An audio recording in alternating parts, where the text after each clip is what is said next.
How to play a dose of truth.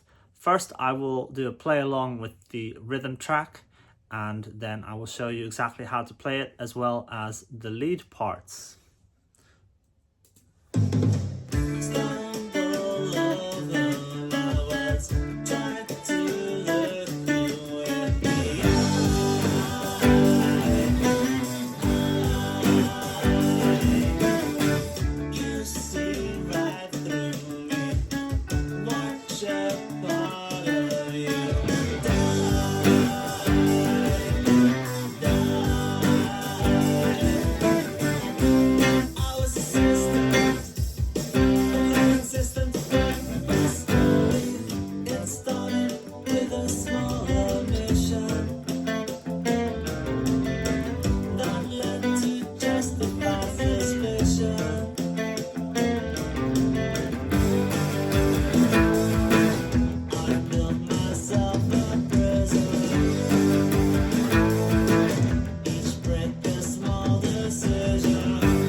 So the riffs in this song are all based around power chords and moving the pinky around.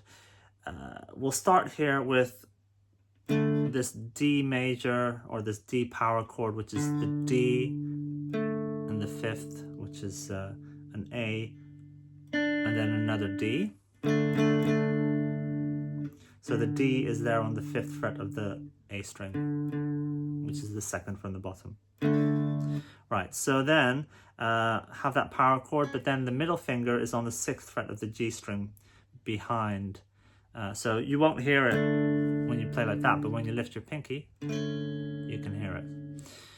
So that's fretting that note, because I'm going to be moving my pinky, lifting it, so it's going to be there when I need it.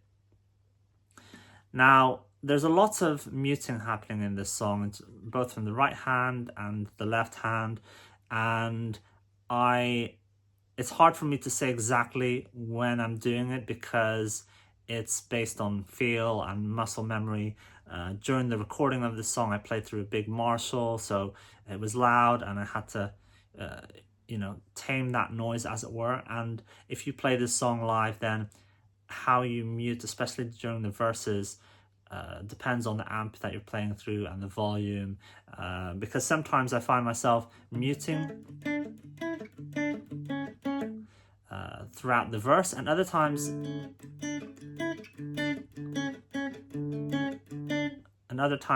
I'm muting just with the left hand and not so much with the right. So it depends on the volume of the amp and what kind of feel I want to go with at the time. But the best thing to do, I think, is to first play this riff without any muting.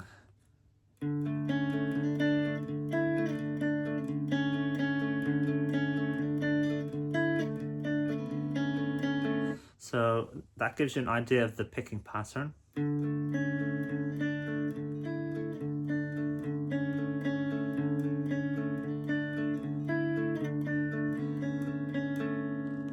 So that's without muting. And then I'll do it slowly with the muting, so both the right hand and the left hand. So the left hand muting is happening because I'm fretting, then lifting, fretting, lifting, fretting, lifting.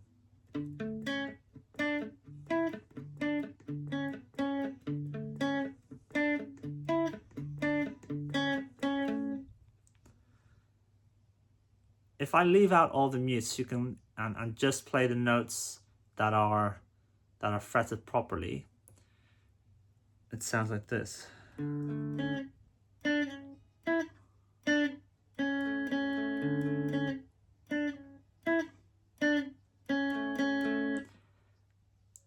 obviously that doesn't sound as good. You need the mutes to get that chugging rock feeling.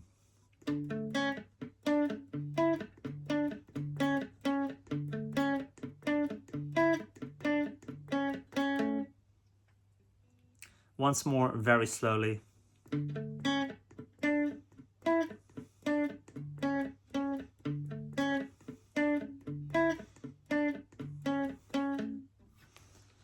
Okay, so that's how the riff starts at the start of the song. And then we go to this G major chord. And then this octave slide from a B flat to a C.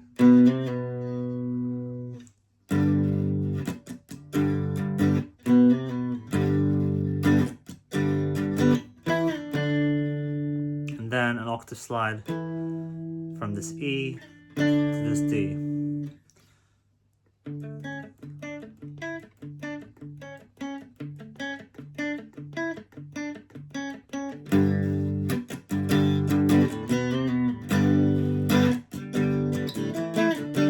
So that happens twice, and then the third time to this C power chord, this C, so it's C, G, C.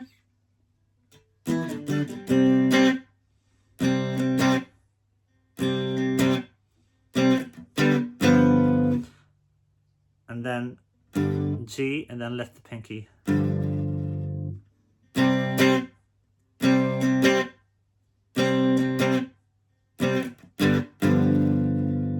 And then we do a riff that's very similar to the opening.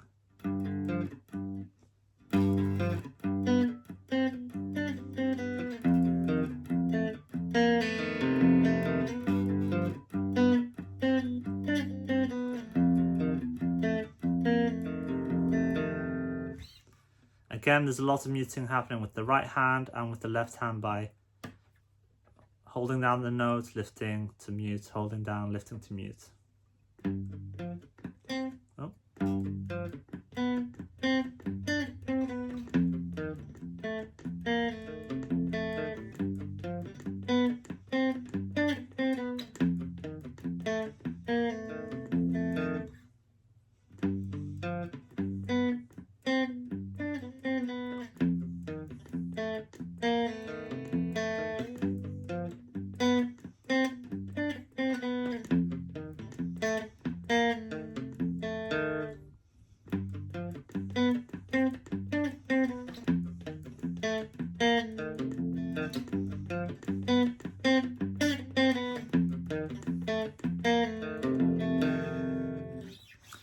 And then G major, A major, E major. So as you can see, instead of playing an E major like this, as you normally do, I do it with the pinky, the ring finger, and the middle finger, because that's the shape that you have in a bar chord. So I don't have to like just change my grip all of a sudden at the end. It's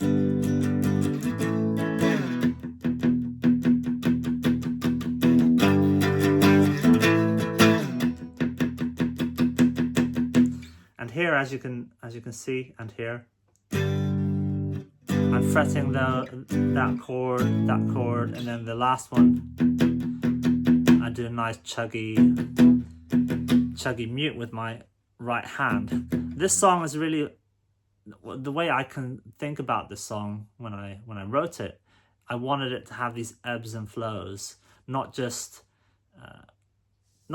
quiet and loud, but bits where there's a bit more energy, and then I bring it back down again, and shades in between. So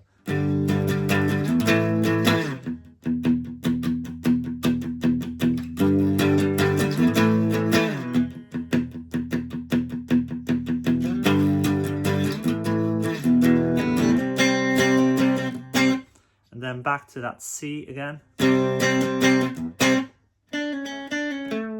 and then this little riff here, which is, so that's a D to a C sharp to an A.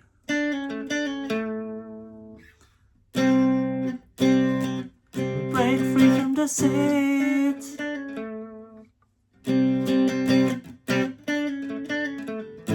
And then A major.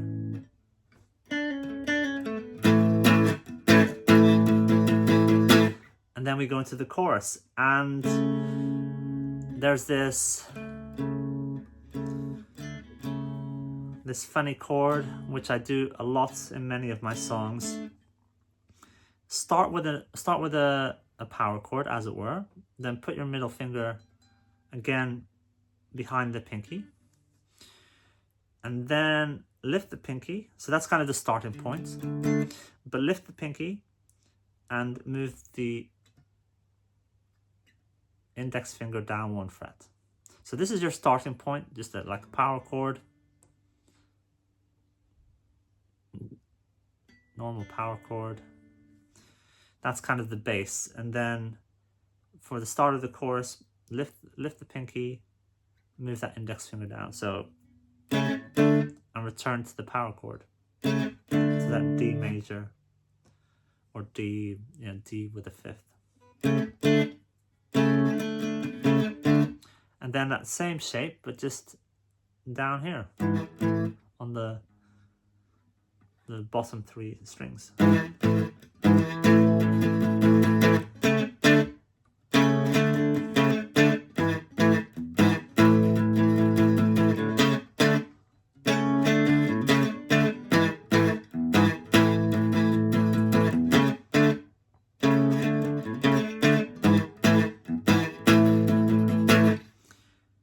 And then we go back into the verse.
So what happens next? Well, there's a middle 8 or bridge. So we start here on the B minor bar chord. And then this C sharp minor. Sometimes you can see me fretting all 6 strings, but in reality I'm only playing a selection. So the reason for that is to avoid having random strings ringing out. I do target the middle here and not the whole thing. It depends how I feel. And then we go down to this F sharp minor.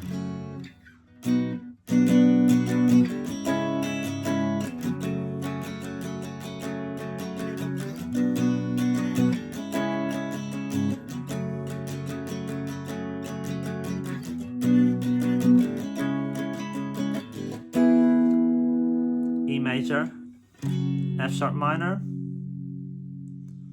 then G major, B, A,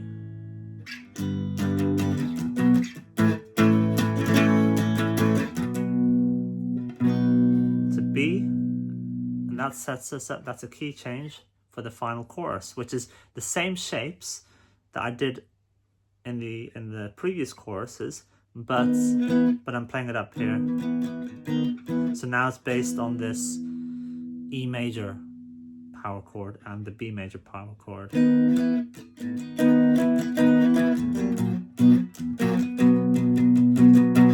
So let me just do the bridge into the final chorus again.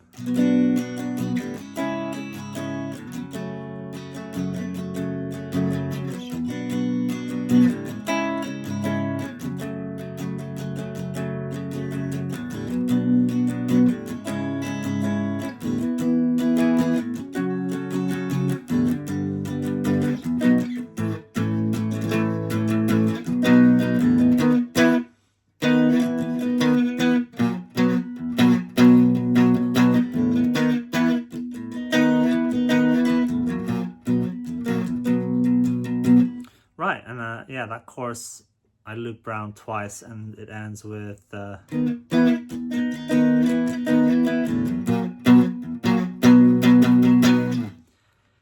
Now, I guess some comments about the strumming patterns. The verses and pre-choruses, I pretty much do the same every single time, except maybe, as I said, depending on what amp I'm playing through, the volume, I might adjust just how much I'm muting with my right hand or how much I'm letting it ring a little bit. But when it comes to the bridge, I'm a bit more loose.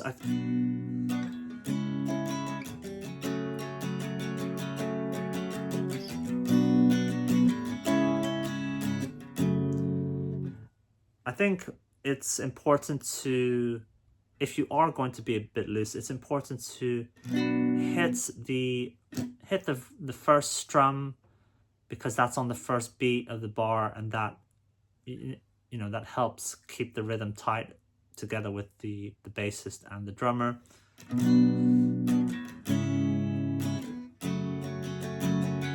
So sometimes I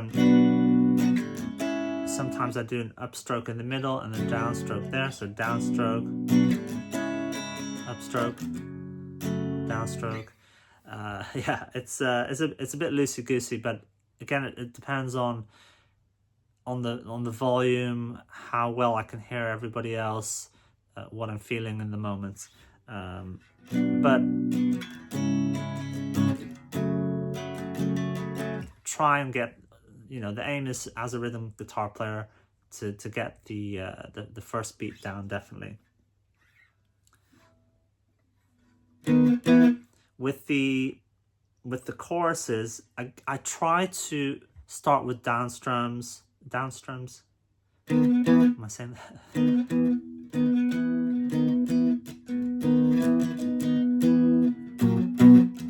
But sometimes there's a little upstroke there as well. During the recording, I really try to stick to downstrums, But when I play live, sometimes there's some upwards motion as well happening.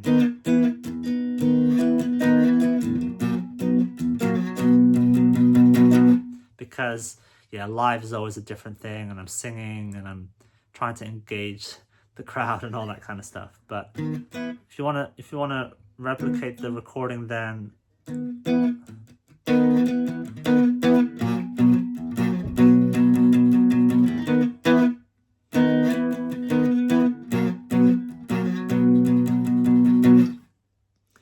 yeah, and once again the ending is.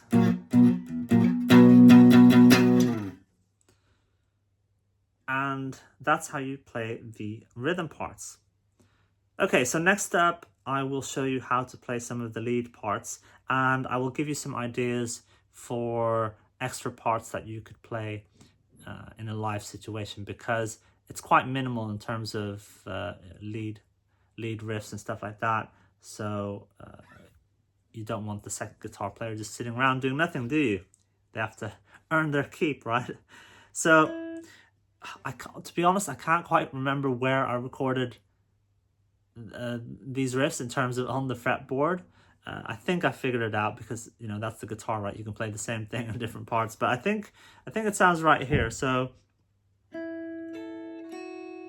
that's an E, the 9th fret of the G string. That pinky's on the 10th fret of the B string.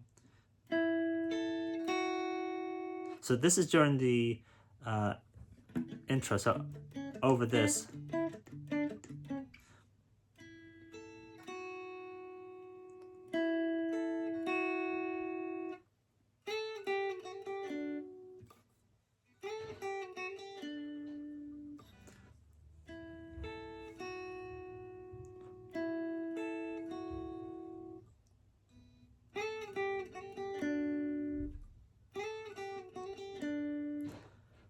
So that second part is a slide up to the 10th fret on the B string.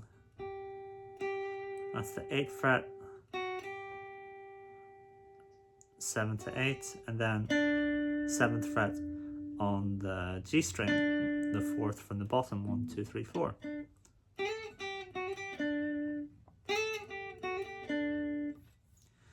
So you hear that first time round.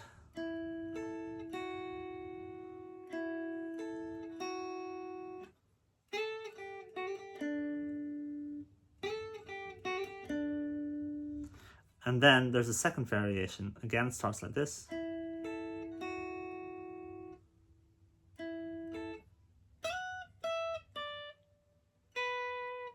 So then you do a slide up.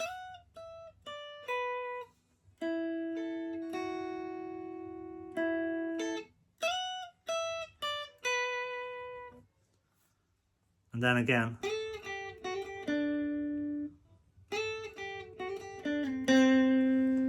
And then you go down to this C,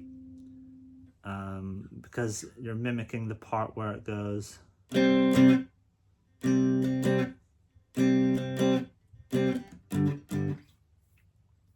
Then there's an octave riff, which happens later in the verse or in the pre-chorus, if you want to call it that. So it's this section here.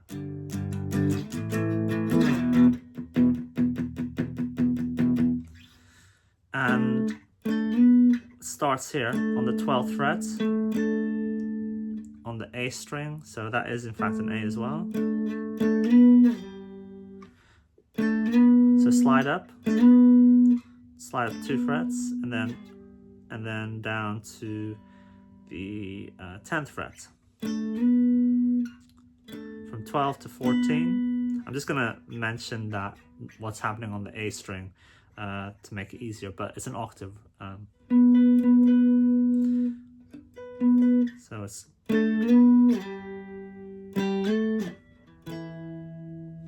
let's do it again.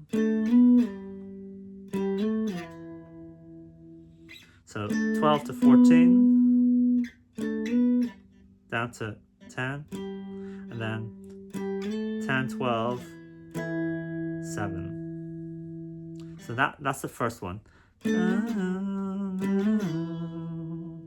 Then the second one is back up to the 10th. And then the final one is...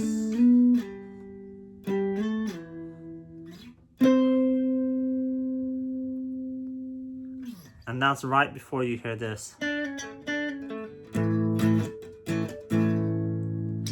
Now, in the recording, I cannot hear any other lead parts. Maybe I did record them and they didn't end up in the final mix, or they're buried and I just can't hear them. But if you are playing this song with another guitar player, then it would be nice for them to have some more things to play, right? So perhaps, well, here's some ideas. So perhaps the other guitar player could do an octave for that, so they could do it up here.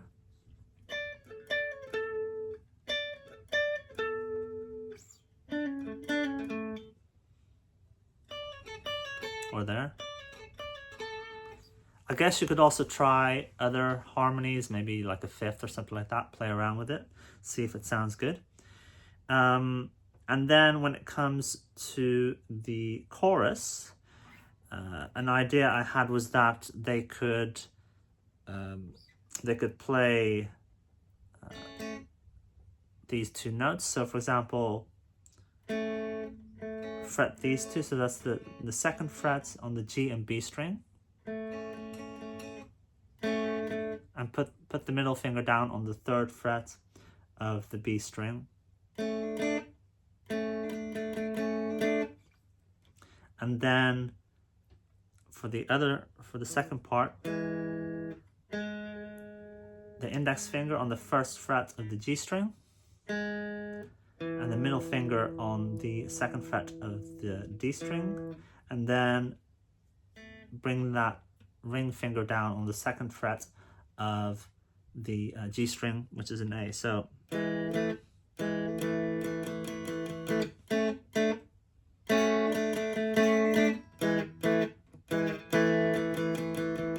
or it could be done up here.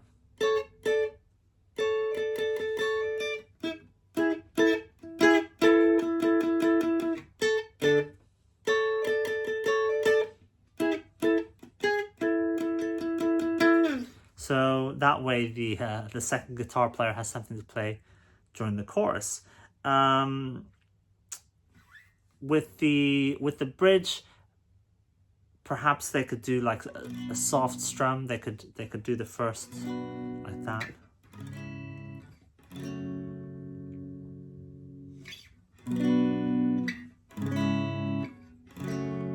Just to emphasize the first beat.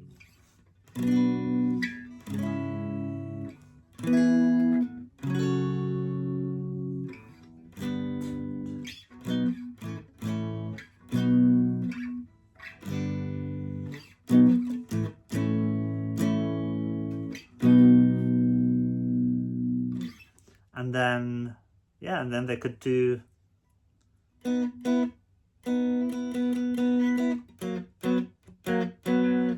because remember the last chorus is a key change. It's up by a whole tone, 2 semitones.